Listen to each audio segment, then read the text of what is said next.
Hello, আসসালামু আলাইকুম বন্ধুরা, কেমন আছেন? আশা করি সকলে ভালো আছেন।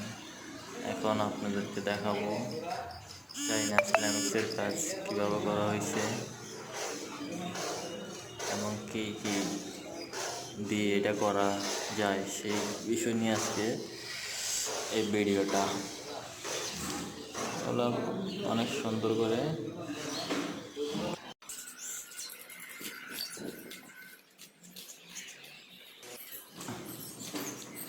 এটা অনেক সুন্দর করে কাজটা করা হয়েছে, দেখলে বুঝতে পারবেন। পুরো ভিডিওটা দেখুন।